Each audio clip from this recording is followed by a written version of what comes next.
जय श्री राम। आज पूरे देश का वातावरण राममय है।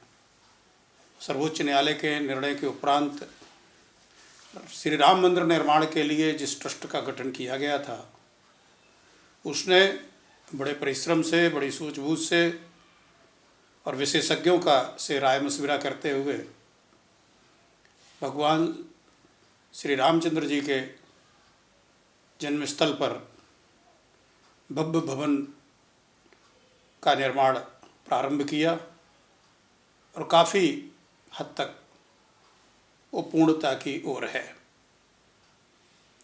22 जनवरी की तिथि भगवान श्री राम के विग्रह की प्राण प्रतिष्ठा की तिथि रखी गई है, जो मूर्तियां विशेषज्ञों द्वारा बनाई गई और विभिन्न धार्मिक विशेषज्ञों द्वारा जिनका परीक्षण करके निर्मित मूर्तियों में से भगवान श्री राम के लक्षणों से युक्त एक मूर्ति का चयन किया गया।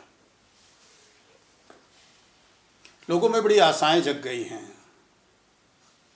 राममय वातावरण से जो उत्साह है, कुछ मनोरंजन वाले लोग हैं, इसे क्या कहा जाए कि राष्ट्र में गंभीरता का अभाव होता दिख रहा है।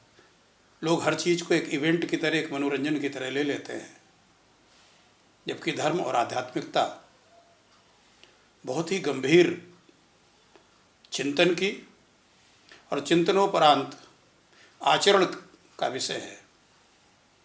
तो चिंता इस बात की है कि कहीं इस भव्य और दिव्य कार्यक्रम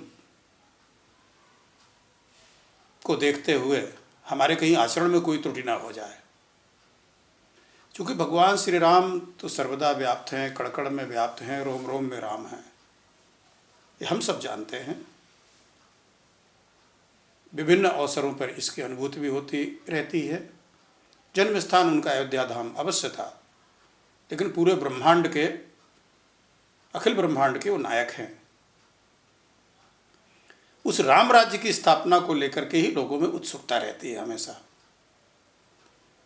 कि राम राज्य की स्थापना हो। वास्तव में ये सारा परिश्रम, ये सारा संघर्ष जो 500 वर्षों से होता चला आ रहा था, वो सिर्फ एक मूर्ति की प्रतिष्ठा के लिए नहीं था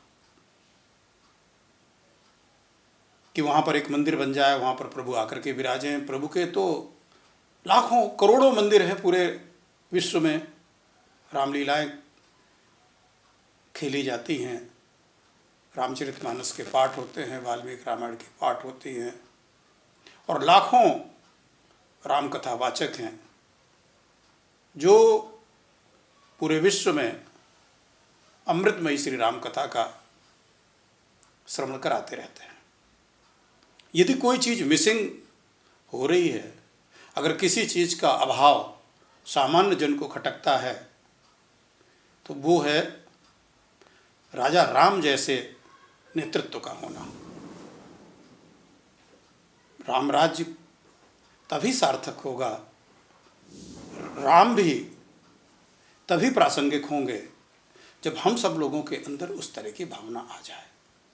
हमें ये नहीं अपेक्षा करना चाहिए कि राजा ही राम जैसा हो, प्रजा को भी उसी तरह से भगवान श्री राम द्वारा अपने आचरण से, अपने व्यवहार से किए गए मार्गदर्शन के अनुसार व्यवहार करना होगा। भाई का भाई के प्रति प्रेम, पिता के वचन के पालन के लिए इतने बड़े कौशल राज्य को फुटबॉल की तरह कभी भरत जी के पाले में, कभी भरत जी राम जी के पाले में। आप पढ़िए चित्रकूट में जब भरत जी राम जी को मनाने जाते हैं तो इस राज्य की क्या स्थिति होती है। आज जिस सत्ता और कुर्सी के लिए तरह तरह के छद्म, झूठ और खेल खेले जाते हैं, लोगों की भावनाओं से खेला जाता है, आपस में लोगों को बांटा जाता है, सामाजिक समरसता को बिगाड़ा जाता है और राष्ट्रवाद का नारा दिया जाता है,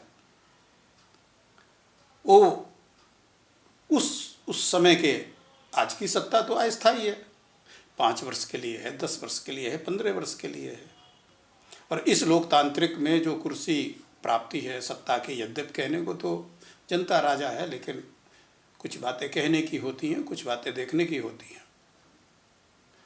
तो वास्तव में, और ये होगा कैसे? अगर हम ये उम्मीद करें कि सिर्फ नेतृत्व ही राम बन जाएंगे, वही रामराज की स्थापना करेंगे, तो ऐसा नहीं है।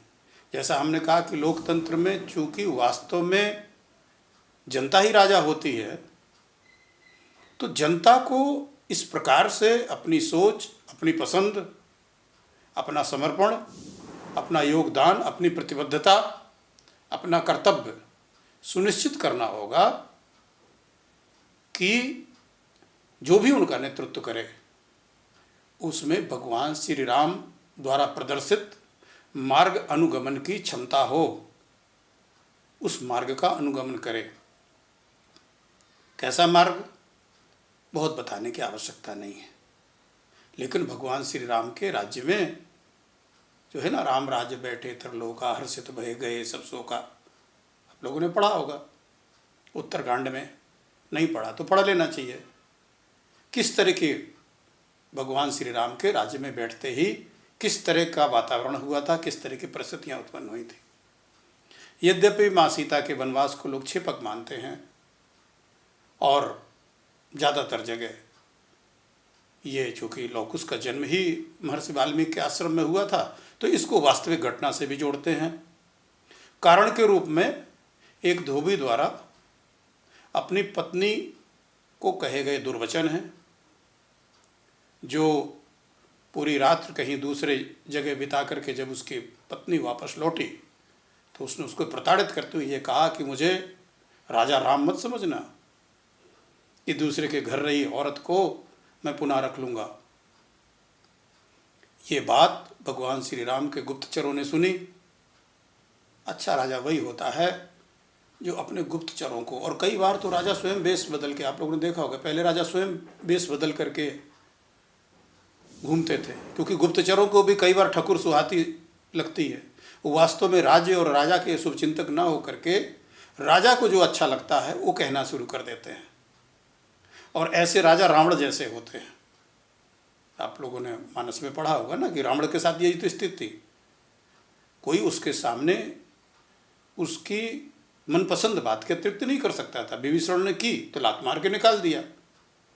तो कई बार जो गुप्तचर हैं वो भी अपने राजा को वही सूचनाएं देते हैं, और उसकी मानसिकता समझ लेते हैं, उसको पढ़ लेते हैं कि इसको कैसी सूचनाएं पसंद है, उसी प्रकार की सूचनाएं देने लगते हैं। उससे वो राजा तो भ्रष्ट हो ही जाता है, जनता को भी कष्ट उठाने पड़ते हैं। तो राम राज्य में क्या था? राम राज्य में इस तरह की कोई संकोच, कोई बात नहीं थी, क्योंकि प्रभु राम ने सिंहासन पर बैठते ही कह दिया था, जन सामान्य से कह दिया था कि जो अनीत कछु भासों भाई तो मुहि बरजो भय विसराई।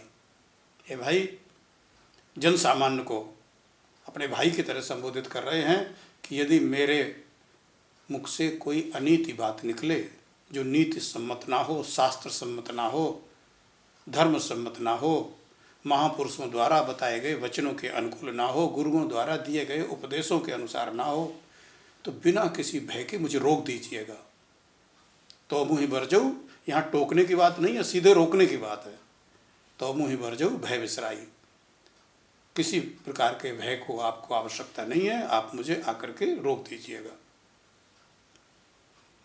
और यही हुआ कि जब उनके जो गुप्तचर थे उन्होंने धोबी के घर के अंदर जो धोबी द्वारा जो बातें कही जा रही थी उसको सुन करके प्रभु राम को आकर के बताया कि प्रभु, और तो सब कुछ ठीक ठाक है, कोई विशेष बात नहीं है, लेकिन जनता के मन में पता नहीं एक बात बड़ी अजीब ढंग से गूंज रही है सामान्य व्यक्ति के।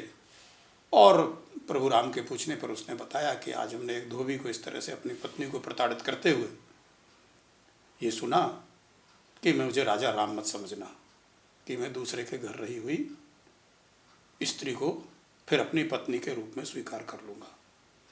आगे की घटनाओं से आप परिचित हो, जिसके परिणाम स्वरूप प्रभु को ये लगा कि मेरी जो जनता है वो कदाचित मेरे इस आचरण से, जबकि हम सब जानते हैं कि माँ जगत जननी सीता जी की तरफ नज़र उठा के भी किसी को देखने की हिम्मत नहीं। रावण भी बड़े सम्मान पूर्वक उनको ले जाके अशोक वाटिका में बैठाया था। वहाँ पर जो सेविकाएं लगाई थी वो भी माँ सीता के स्वभाव के अनुकूल।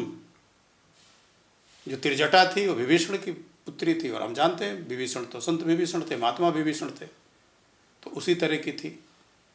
जिनको माँ सीता मातृवत मानती थी, उन्हें पुत्री की तरह मानती थी। तो इस प्रकार से, और फिर माँ सीता के आने पर अग्नि में प्रवेश किया, क्योंकि हम सब जानते हैं कि शुद्धता का परीक्षण अग्नि में होता है। अग्नि को साक्षी बना के भी करते हैं और प्रवेश करके भी। तो सभी के सम्मुख प्रभु राम की आज्ञा से माँ सीता ने अग्नि में प्रवेश करके अपनी पवित्रता भी, संसार की निगाहों के लिए वो पवित्र तो हैं ही, किसी उसकी आवश्यकता नहीं, लेकिन लोक का क्या करेंगे। और भगवान श्री राम लोक का ध्यान रखते हैं, वो मनमानी नहीं करते। क्या सही है सिर्फ अकेले इतना नहीं है, क्या न्यायप्रिय है सिर्फ ऐसा नहीं कि वही जानते हैं। जैसा कि हम आप सब एक युक्ति सुनते आते हैं ना कि न्याय न्याय न्याय हो रहा है, ऐसा नहीं होना चाहिए। लोगों को दिखना भी चाहिए कि न्याय हो रहा है। तो इस बात पर वास्तव में जिनका आचरण है वो प्रभु भगवान श्री राम है।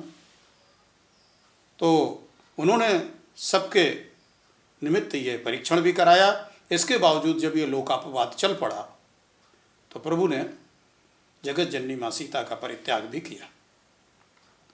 ये घटनाएं क्या बताती हैं? ये घटनाएं ये बताती हैं कि जनता कैसी हो और राज्य कैसा हो और राजा कैसे हो। तो ये यद्यपि बड़े गौरव की बात है कि एक लंबे संघर्ष के बाद सनातन धर्मियों को, हिंदू धर्मियों को उनके इष्ट प्रभु राम के मंदिर का निर्माण हो रहा है। लेकिन ये सिर्फ एक इवेंट ना रह जाए, अयोध्या नगरी सिर्फ पर्यटन की नगरी न बन करके रह जाए। भगवान श्री राम के चरित्र से जो सीखा जाना चाहिए, और प्रत्येक वर्ग को जो सीखने की जरूरत है, प्रत्येक वर्ग से तात्पर्य चाहे शासक वर्ग हो, चाहे शासित वर्ग हो, चाहे समर्थक वर्ग हो, चाहे विरोधी वर्ग हो, सबको एक शिक्षा लेने की आवश्यकता है। तभी वास्तव में ये जो भव्य और दिव्य आयोजन है तब इसकी सार्थक होगी। आज के लिए इतना ही। जय श्री राम, जय जय सीताराम, जय श्री राम।